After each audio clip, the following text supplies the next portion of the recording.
All right, we are excited to be at the end of today's show, but we can't do that without doing some parenting. And on parenting today, Emem Nwogwugwu has made a comeback. We will be discussing raising children intentionally with empathy and good moral values.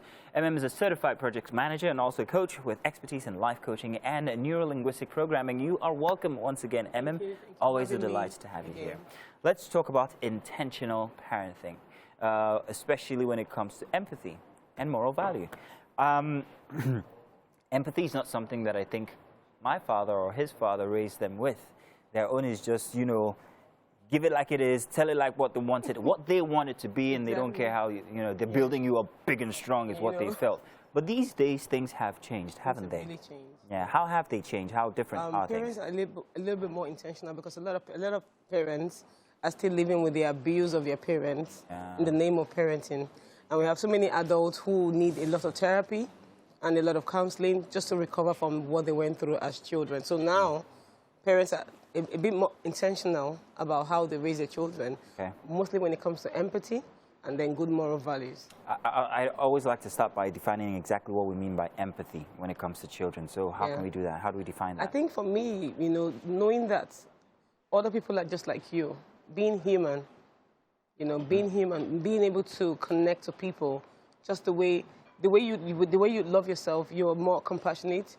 You're more compassionate towards people, and you're also very, very understanding of how other people feel, think. I mean, we're all humans. Once we take away empathy, I mean, the human race would really be in chaos. So how does that impact the child? And from what age do they start to sense it? Are they aware of the effect of empathy to what they're being raised? It's very important. It affects the child even from when they're very young. You hear a lot of stories where people say, oh, they got abused at this particular age. Not necessarily only sexual abuse, but domestic violence. Let's define that abuse now. Yes. Now, what kind of abuse are we specifically talking about? Yeah, there are different types of abuse. There's emotional, there's poverty is also an abuse. Yeah, I want to talk about the emotional abuse. Emotional abuse. Not very many Nigerian parents actually get it when you say emotional abuse. They don't understand when you tell them that when you scold a child for doing something that's natural to a child, that is emotional abuse. Because a child is a child, whether you like it or not. If you don't explain to them, and this is just me from my very rudimentary knowledge of what we're talking about, if you don't explain to a child why this is supposed to be so, instead you scold them, that's abuse, isn't it? Yes, that's abuse, when you don't give them the reason, and then when you're constantly harsh to the child, when you're constantly shouting without no reason, when it becomes a lifestyle. There are certain times when parents have to take precautions when they are relating with their children. You have to set boundaries, and you can't do this. You can't have your way, and this is why I was speaking to you this way, and this is what I think you should be doing. So that's setting boundaries is different. But when you're constantly very verbally abusive to your children, abusing them, calling them names, comparing them with other children, and then being very nasty to their mother and the domestic assistant, you're showing that child that there's no need for me to be empathetic towards you as a child, towards people around. And then it starts from the home, first of all, because the children actually learn from their parents. You have to model empathy to your children.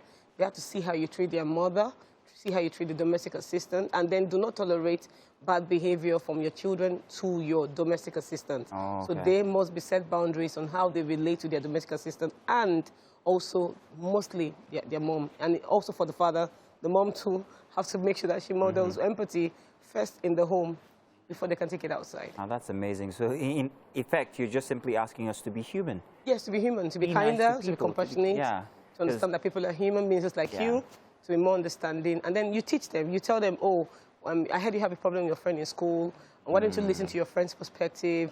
Why don't you forgive your friend? Why don't you find a way to, come to an agreement that is peaceful?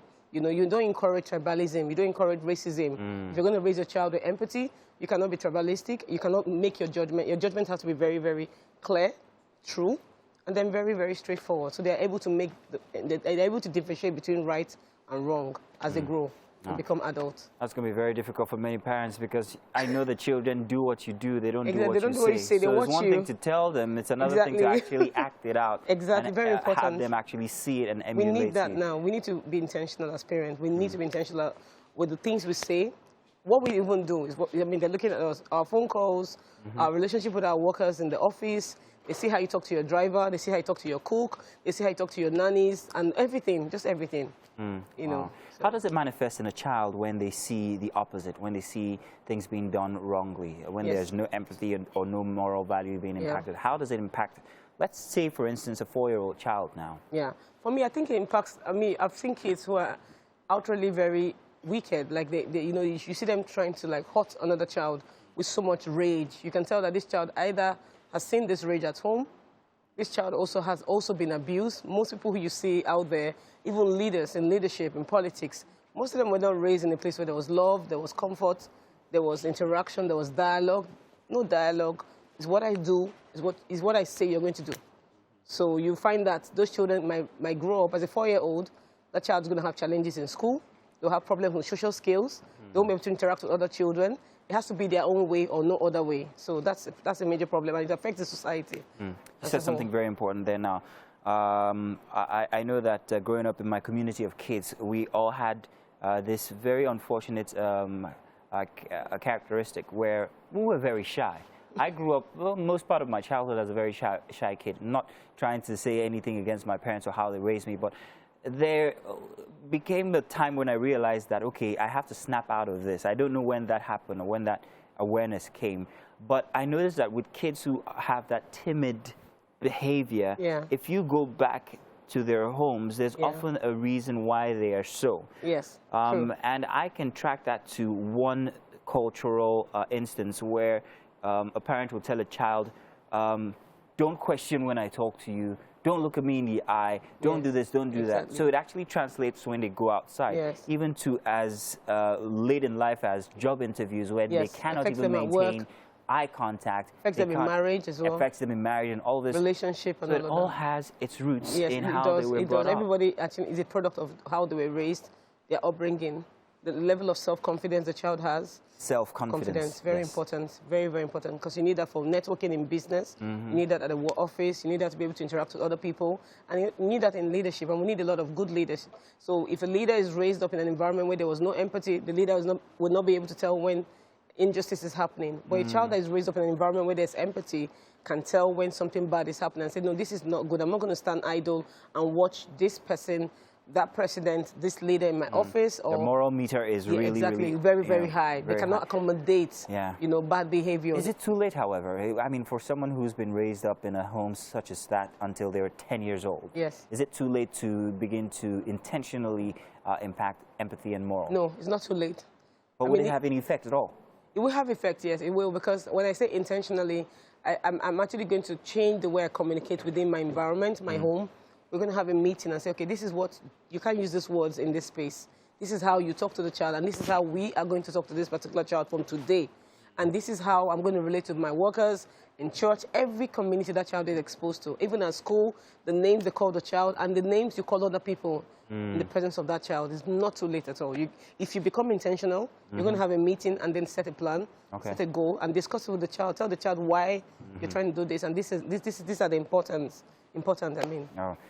Wow, that's very interesting. Learning so much from you every time you come here, Emem. It's always so interesting to have you here. Thank you. Yeah, it's never too late, guys. If you're out there and you're raising kids in a way that is not proper, you've learned something today. It is not too late. You can always just set it straight.